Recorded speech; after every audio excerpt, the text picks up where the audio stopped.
Hello friends, welcome to my channel doctor Preeti's basket. आज हम बात करेंगे पोस्ट कोविड सिम्टम्स के बारे में। पोस्ट कोविड सिम्टम्स क्या होते हैं, उनका कैसे ट्रीटमेंट करना चाहिए और role of homeopathy in post COVID symptoms. तो सबसे पहले जानेंगे पोस्ट कोविड सिम्टम्स क्या होते हैं। आफ्टर कोविड इन्फेक्शन कुछ वीक्स और मंथ्स तक जो सिम्टम्स रहते हैं उन्हें कहते हैं पोस्ट कोविड सिम्टम्स। नॉर्मली ये 2 to 3 मंथ्स में अपने आप चले जाते हैं, लेकिन कुछ पेशेंट्स में it may extend up to 6 months, 6 महीने तक हमें कुछ सिम्टम्स मिल सकते हैं। तो सबसे पहले जानेंगे कौन से हैं वो post COVID symptoms. The most common जो सबसे ज़्यादा देखने को मिला है वो है क्रॉनिक फैटिग सिंड्रोम।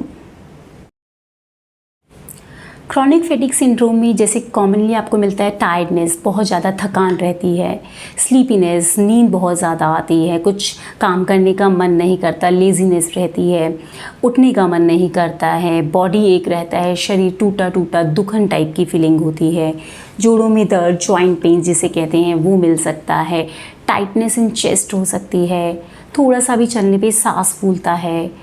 ये सारे सिम्टम्स होते हैं जो एक फैटिग साइन शो करते हैं। थकावट, पूरे शरीर में एक थकान सी महसूस होना, ये बहुत कॉमन मिला है। इसके लिए अब क्या कर सकते हैं आप। सबसे इम्पॉर्टेंट है रेस्ट और प्रॉपर स्लीप। आप अपनी स्लीप को एटलीस्ट 8 to 10 आवर्स स्लीप होनी ही चाहिए, और उसमें सबसे ज़रूरी है डाइट, आपकी healthy diet.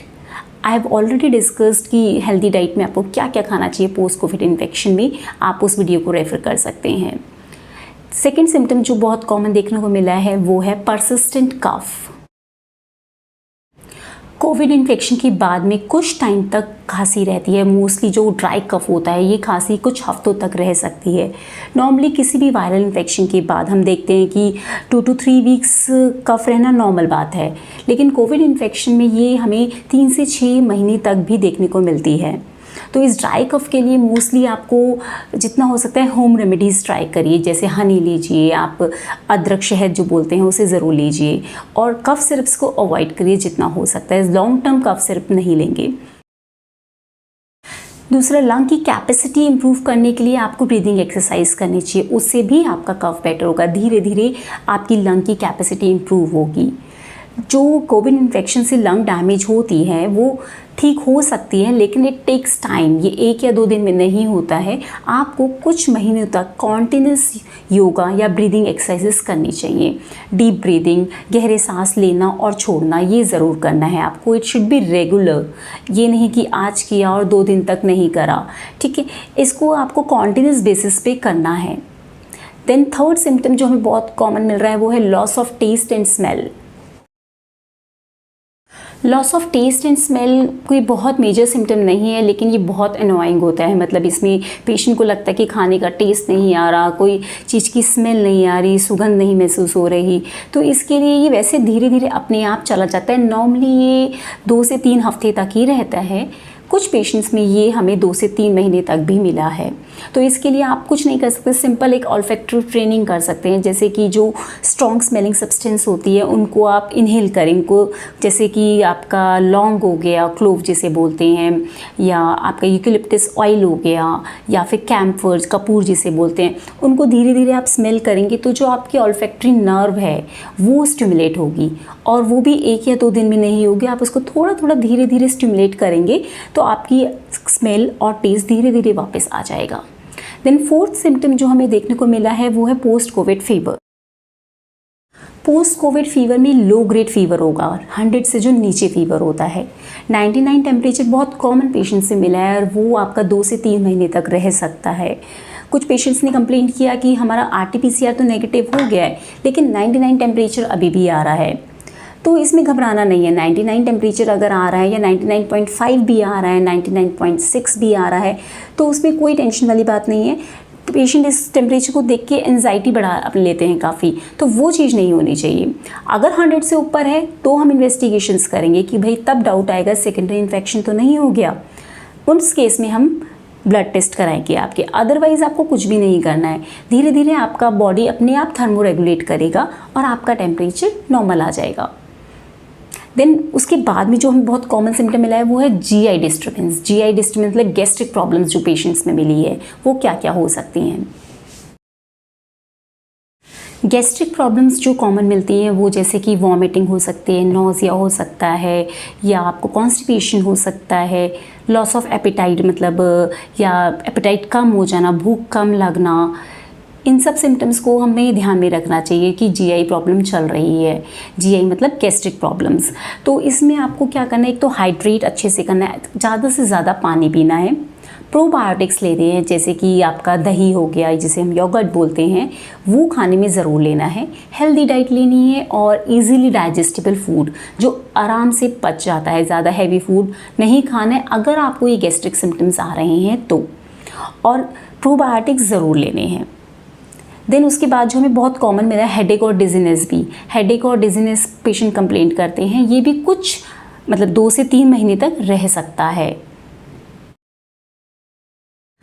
Post Covid patients में जो बहुत कॉमन देखने को मिले हैं वो हैं कुछ साइकोलॉजिकल सिम्टम्स जैसे नींद ना आना, नींद स्लीप डिस्टर्बेंसेस और घबराहट होना, एंजाइटी होना, डर रहना मन में किसी ना किसी चीज़ का, या फिर आपको डिप्रेशन के सिम्टम्स होना और मूड स्विंग्स होना। जैसे ये मोस्टली उन पेशेंट्स मिलते हैं जैसे बहुत होम आइसोलेशन हुआ है या हॉस्पिटल स्टे हुआ है, तो उन पेशेंट्स ने जिसने बहुत क्लोजली अपने साथ वाले बेड पे डेथ देखी है तो कहीं ना कहीं वो मन में डर रह जाता है। तो ये सिम्टम्स हमें बहुत कॉमन मिलते हैं। और कुछ कॉग्निटिव सिम्टम्स होते हैं जैसे लॉस ऑफ मेमोरी, कुछ ध्यान नहीं रहना और कंसंट्रेट नहीं कर पा रहे हैं, किसी भी काम में मन नहीं लग रहा है। इन सब के लिए आपको सबसे पहले तो योगा करनी चाहिए, मेडिटेशन करना चाहिए और जितना ज़्यादा हो सकता है अपने फ्रेंड्स और फैमिली के साथ टाइम स्पेंड करना है। जैसे अगर आप बाहर नहीं जा रहे हैं, आपके रिलेटिव्स दूर रहते हैं, तो ऑन फ़ोन उनके साथ कनेक्टेड रहिए। जहाँ आपको अच्छा लगता है वहाँ बातचीत करिए और अपने हॉबीज़ को टाइम दीजिए, पेंटिंग करिए, बुक्स पढ़िए, मूवीज़ देखिए, अपने बच्चों के साथ टाइम स्पेंड करिए। जो आपको अच्छा लगता है, जो आपको पॉजिटिविटी देता है, वो सब बहुत ज़रूरी है। क्योंकि ये सारा एक पैनिक एनवायरनमेंट हमारे आसपास हो गया है, तो उस नेगेटिविटी को हमें दूर करना है। और न्यूज़ से जितना ज़्यादा हो सकता है दूर रहिए। दिन में 1 या 2 बार न्यूज़ सुनना इज़ सफिशिएंट। आप पूरा दिन न्यूज़ नहीं सुनिए, उससे आपको ऑल टाइम नेगेटिव न्यूज़ ना एक आपको एंजाइटी वैसे ही बढ़ा देगा। पोस्ट कोविड मोस्टली ये सिम्टम्स रहते हैं, लेकिन कुछ लाइफ थ्रेटनिंग सिम्टम्स होते हैं जिनको हमें निगलेक्ट नहीं करना चाहिए। वो लाइफ थ्रेटनिंग सिम्टम्स जैसे कि आपको अगर सांस लेने में बहुत दिक्कत हो रही है, अचानक से सांस लेने में दिक्कत होने लग गई, या एक अचानक से चेस्ट में पेन शुरू हो गया जो पहले नहीं था। अगर आपको कोविड के बाद एक continuous slight pain in chest है तो वो ठीक है, वो आपको पोस्ट कोविड सिम्टम की वजह से है जिसको हम सिम्टोमेटिकली ट्रीट कर सकते हैं। लेकिन ये अचानक से जो दर्द उठता है उसको आपको ज़रूर ध्यान देना है। और जैसे पल्मोनरी फाइब्रोसिस हो सकता है जिसमें लंग्स सिकुड़ जाते हैं, या आपके थ्रोम्बोसिस जो हम बोलते हैं कि खून जम जाता है। कोविड पेशेंट्स में थोड़ा सा ब्लड जो होता है वो थिक हो जाता है, गाढ़ा हो जाता है, तो उसमें थ्रोम्बोसिस बनने के ज़्यादा चांसेस होते हैं। तो अगर थ्रोम्बोसिस बनता है तो हो सकता है कि वो या तो ब्रेन में या हार्ट में या लंग में, इन तीनों में से किसी एक में जाके जम सकता है। तो अगर वो लंग्स में जाएगा तो पल्मोनरी एम्बोलिज्म बोलते हैं, वो हो सकता है। अगर वो हार्ट में जाएगा तो हार्ट अटैक के चांसेस है। अगर वो ब्रेन में जाता है तो वहाँ पे आपको ब्रेन स्ट्रोक होने के चांसेस हैं, पैरालिटिक अटैक जिसे बोलते हैं।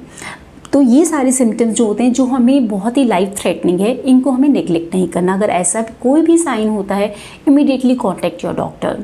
जिसमें आप जैसे आपको हो सकता है ब्लूइश लिप्स हो जाएं या नीला पड़ जाना कहते हैं, एकदम से सांस फूल जाना, चेस्ट में पेन होना, इन सब सिम्टम्स को आपको ध्यान रखना है। तो ये सारी बातें थी पोस्ट कोविड सिम्टम्स को लेके जिन्हें हम बड़े आराम से ठीक कर सकते हैं। अब बात करेंगे हम रोल ऑफ होम्योपैथी की।